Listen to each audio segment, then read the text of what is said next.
Hi again. I'm so delighted to be moderating the panel for Nickel Boys based on Colson Whitehead's Pulitzer Prize-winning bestseller. Director RaMell Ross has imbued it with his own personal stamp of visual poetry. He's here today with Joslyn Barnes, who co-wrote the film and who embarked on a 5-year journey with him to get it made. Also here are two up-and-coming young actors, Ethan Herisse and Brandon Wilson, who play the two young men, Curtis Elwood and Turner, who have been incarcerated in a home for juvenile offenders in Florida, where young black boys are so ill-treated that some of the poor souls don't walk out. They were carried out in a box. Let's meet them all now.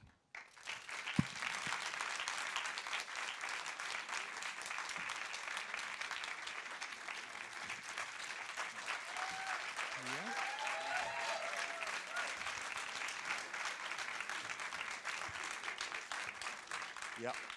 But before we chat, let's watch a clip. Long time, long time, long time.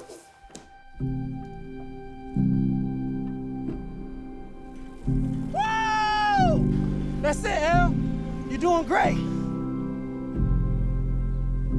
What happened to that one kid I used to hang with all the time? You don't remember?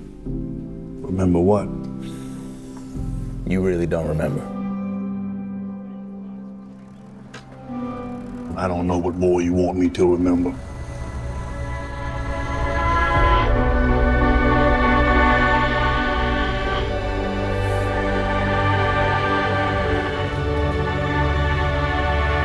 What are you gonna do? It's now or never. Hello.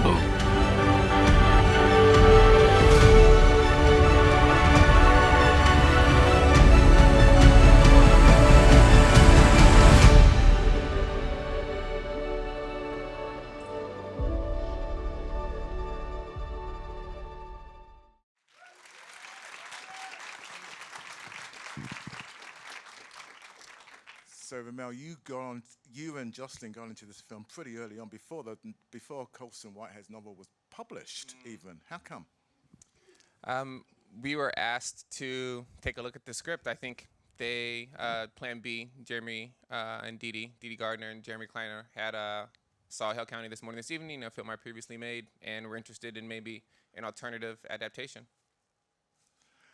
And what was the discussion you had? Because it's a mighty book, and it's it's not a joyride in terms of some movies we see. So what was when you and Joslyn got it? What were the decisions you made? What were the plans, the thoughts? Well, I think they asked me to do it or to look at it because they know that I have an alternative approach to making films, and so the first thing that Jocelyn and I did was we talked about point of view, the capacity for that to maybe open up the film in a way that would even challenge the writing process, and therefore, give a type of hopefully a subjectivity to the characters that we hadn't experienced before. Because the POV way of filming it immerses the audience into the film. We become a character essentially. Yes. Yeah, it also simultaneously, it syncs your perception with theirs and the sensory encounter with the world, which is something that's pretty incredible. It's one thing that we can't do as humans. We can live vicariously through someone, but it's always delayed. It's by stories, it's by narrative. But the experience itself, to kind of sync that, seemed to be a genuine way to bring life to the characters that Colson had written. What was it like for the actors, for you two? What was it like to work with RaMell and his cinematographer to achieve those visual challenges? It was a joy. I mean, RaMell kind of had full confidence in us as actors and performers, and that helped a great deal when it came to the kind of this unnatural process of playing to camera during the filming. But RaMell was really great. He was this really just incredible person to work with and be on set with and hang out with every day. And the same goes for Jomo, who did really incredible work on this film. Brandon. It was a joy. I don't know if my mic's working. Oh, it is. Yeah, it was like a lovely dance to get to trade places with Jomo. Kind of, we would talk about different eye movements and where people would be looking, and just this dance between all of us, whoever was controlling the camera, and kind of finding each other's, I don't know, their body movements and their body and all of these different transitions of roles, and yeah, it was lovely. And how did you two guys, because you have to, you create this wonderful bond in the movie. And so did that develop during rehearsals? Because it comes across so sort of naturally, it's not acting. We it started I guess really early on, like as early as a chemistry read. There was a sort of connection there. Brandon was really open, just as a human being, which was super helpful when it came to doing that chemistry read. And I think that carried over when we went over to start shooting in Louisiana. We did lose that first week of shooting because of COVID, and so Brandon and I just got to hang out in New Orleans for a week and eat a lot of Waffle House and get COVID tests together. It was, yeah. So that, I think it was that spending time with each other as like human beings, I think just lended itself to the kind of creative process and playing together when it came to working. But also speaking of chemistry, I think you studied chemistry, right? I did, yeah. Yeah, Oh. so he actually knows how particles bond. Hey. And is very familiar with I use that to my advantage. initiating that type of thing in relationships. I like that. And Joslyn, so you and RaMell worked together before on Hell County, which was very well received and acclaimed. So what was the working relationship, and how did you tackle the adaptation? Well, I think when Plan B offered the novel, we both read it. We read the manuscript, and we were terrified because the book was so good and so perfect in its economy. And we thought, well, how to tackle something like this and turn it into a film? You really have to reimagine it completely, or you risk actually making a terrible film of a brilliant book, which is everyone's nightmare, right? No one wants to do that. And I think also we were very concerned about how struggle narratives are told, and also, of course, the issue of on-screen violence.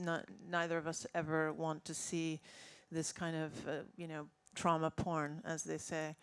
And so it was the first conversation we had with Plan B, is we basically went in and said, we're not so sure, and actually if we're gonna do this, we're not gonna, we just won't have any on-screen violence. And it was really a refreshing conversation, because I think that they also wanted the same thing, and Dee Dee, whose idea this was initially, to go to RaMell with this, I think that they really wanted something different. So in thinking about how to do the adaptation, running with RaMell's premise of shooting this in a kind of point of view or sentient camera way, that then it was a matter of really working out the puzzle, the structure of the film, and the imaging, and how to include this sort of archival elements inside of this to broaden it. And one of the things I loved about this process was the way that we could change, the story is the story of what happened at Dozier, which is based on oral histories that Colson discovered, but also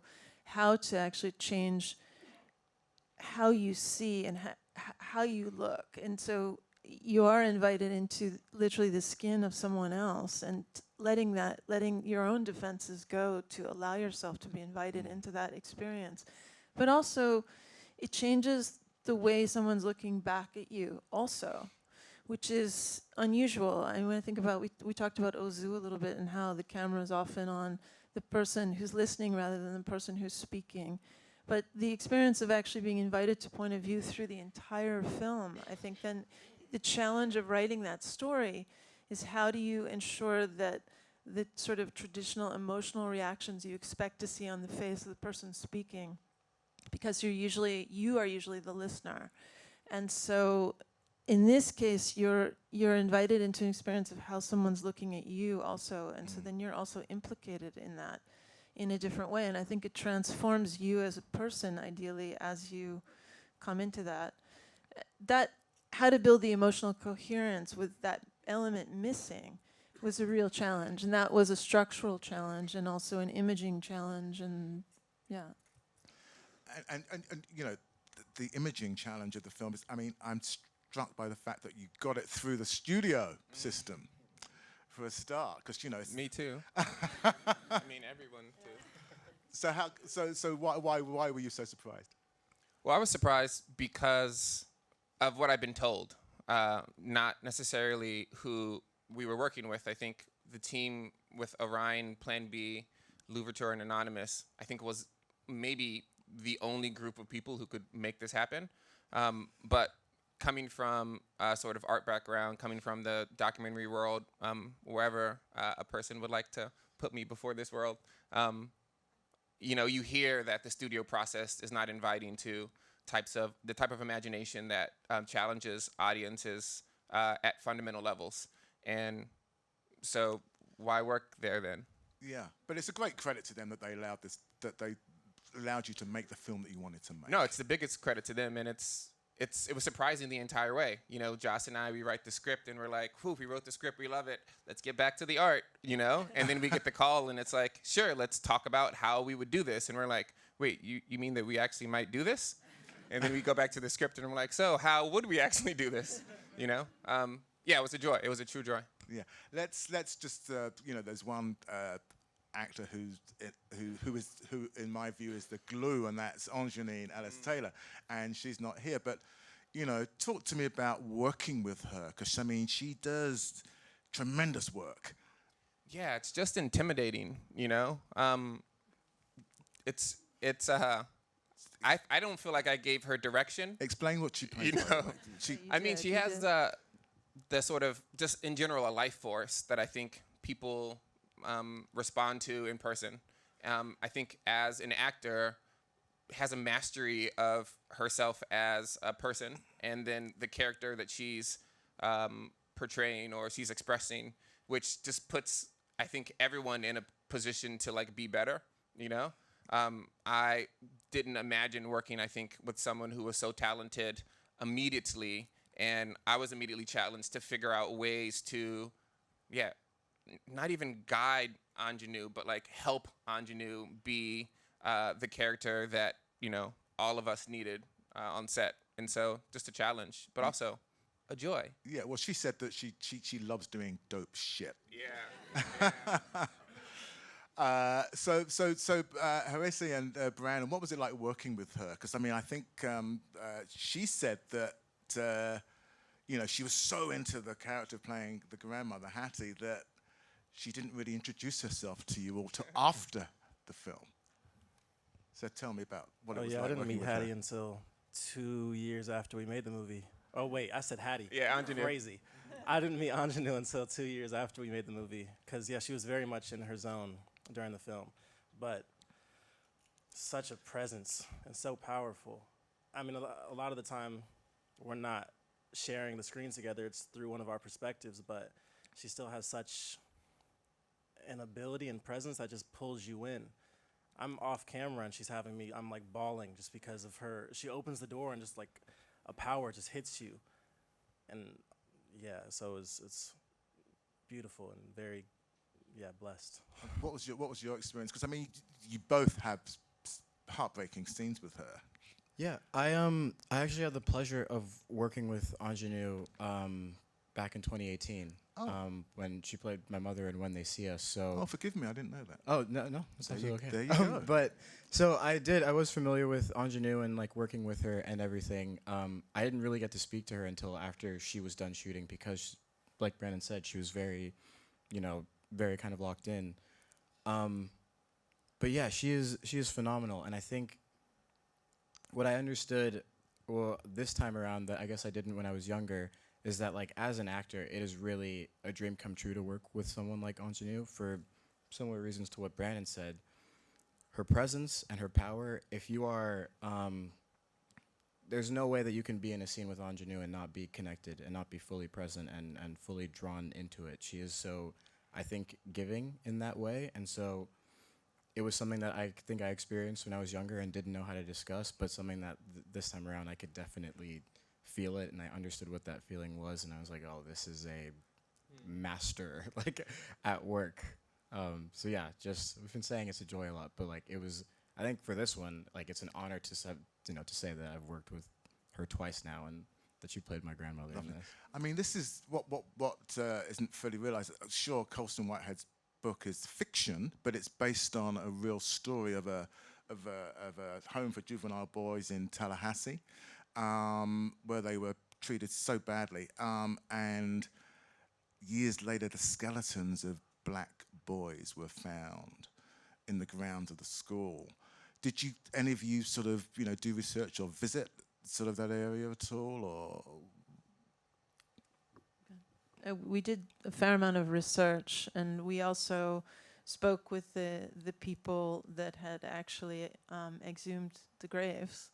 I think one of the things that really shocked us, the penny that you see and the marble that you see were things that were found in the graves. And a marble, reminds you that these are children that you're talking about.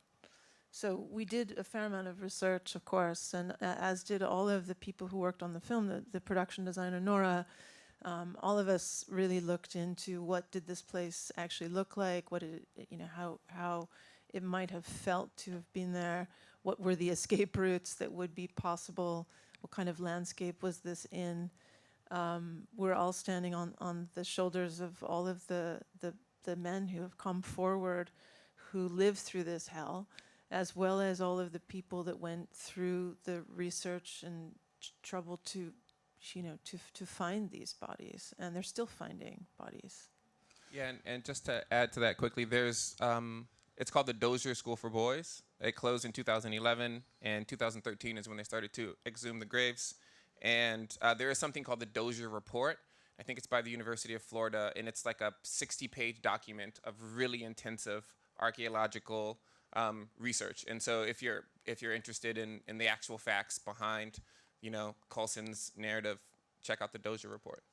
And check out the movie too, because it's a beautiful piece of art about something that, it's of our scary past. Anyway, look, thank you so much for talking about the movie. I'm so pleased and thrilled to talk to you. Thank you.